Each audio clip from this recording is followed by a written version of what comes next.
Have you ever noticed something strange about life? The more people try to prove their worth, the more exhausted they become. They work harder, they speak louder, they defend themselves more and more, and yet somehow, the respect they're chasing always feels just out of reach. But every once in a while, you meet someone different, someone calm, someone grounded, someone who doesn't feel the need to explain themselves to the world. And, strangely enough, those are often the people everyone respects the most. Years ago, I came across a story that quietly changed the way I think about dignity. Not through speeches, not through grand victories, but through the quiet strength of a man who refused to lose his humanity in a world determined to take it from him. That story was Uncle Tom's Cabin, and the lesson it leaves behind is simple, yet deeply uncomfortable. Sometimes the most powerful thing you can do in life is stop trying to prove yourself at all. The quiet strength of Uncle Tom. When people talk about Uncle Tom's Cabin, they often focus on its historical impact. But what stayed with me wasn't politics. It was a character, Tom. If you've read the book, you might remember that Tom wasn't loud. He wasn't rebellious in the way heroes usually are. He didn't shout. He didn't try to dominate anyone. In fact, from the outside, he might even appear powerless. But the deeper you go into the story, the more something unusual becomes clear. Tom possesses something that many people around him lack, a kind of inner stability. Even when everything around him collapses, even when he's treated unjustly, he refuses to let bitterness define him. And that's incredibly rare, because in the real world, when people feel disrespected or ignored, their first instinct is usually to prove themselves, to show their value, to defend their pride. But Tom's quiet dignity suggests a different possibility. Maybe real strength doesn't come from proving anything. Maybe it comes from knowing who you are, even when the world refuses to acknowledge it. Think about modern life for a moment. We live in a world where people are constantly encouraged to demonstrate their value. Show your achievements. Show your success. Show your intelligence. Post it. Display it. Defend it. And if someone questions you, prove them wrong. But there's something deeply exhausting about living this way, because the moment your sense of worth depends on external approval, you've already handed your peace of mind to strangers.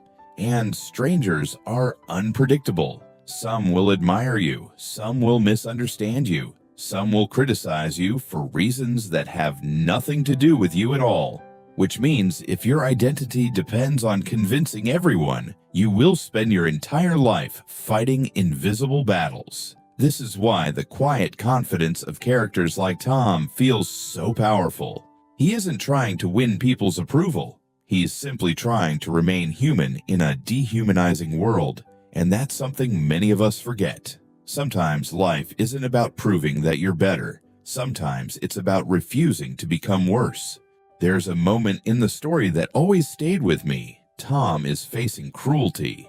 He's facing injustice. And yet, instead of responding with hatred, he holds on to compassion. Now, this might seem unrealistic to some people, because today, we often believe that strength means retaliation. But if you think about it carefully, the ability to remain kind in a cruel environment might actually require far more strength. Anyone can react, but not everyone can remain grounded. And that raises a question worth thinking about. When life becomes unfair, what kind of person do we become? Do we mirror the bitterness around us, or do we hold on to something deeper? There's another theme hidden in this story that feels surprisingly modern. The idea that people often struggle not just for freedom, but for recognition, to be seen, to be acknowledged, to matter. And if you look around today, this struggle hasn't disappeared. It has simply moved to different places, workplaces, social media, relationships, people constantly trying to prove they deserve respect. But here's something interesting. The people who chase recognition the hardest often appear the most insecure, while the people who already feel secure within themselves rarely feel the need to announce it. It reminds me of something I once noticed about truly confident individuals. They don't walk into a room trying to impress everyone. They simply exist as themselves. And somehow, that quiet authenticity commands more respect than any performance ever could. Another powerful moment in Uncle Tom's Cabin is the story of Eliza. When she escapes with her child, crossing the icy river to protect him, it becomes one of the most dramatic scenes in the book. But what makes it powerful isn't just the danger, it's the motivation. Eliza isn't trying to prove her courage to anyone. She isn't performing heroism. She's simply acting out of love and instinct. And that changes everything. Because when actions come from genuine purpose rather than ego, they carry a different kind of energy. They're not about recognition. They're about what truly matters. And that might be one of the deepest lessons hidden in the story. When people stop trying to impress others, they finally start acting from their real values. Sometimes I wonder how many of our daily struggles come from a single habit, the habit of trying to convince others of our worth, trying to prove we're successful enough, smart enough, good enough. But what if the need to prove yourself is actually a sign that something inside you still doubts its own value? And what if the moment you stop chasing approval, you begin to move differently through the world, calmer, more focused, less reactive, because when you're no longer trying to prove yourself, you finally have the freedom to simply be yourself. The quiet power of inner dignity. One of the most striking things about Uncle Tom's Cabin is that its strongest characters are not defined by dominance. They're defined by dignity. And dignity is a strange kind of power. It doesn't shout. It doesn't demand attention. But people feel it. You can see it in someone who doesn't panic under pressure, someone who doesn't rush to defend their ego, someone who chooses integrity even when no one is watching. That kind of strength can't be faked, and it doesn't need to be proven.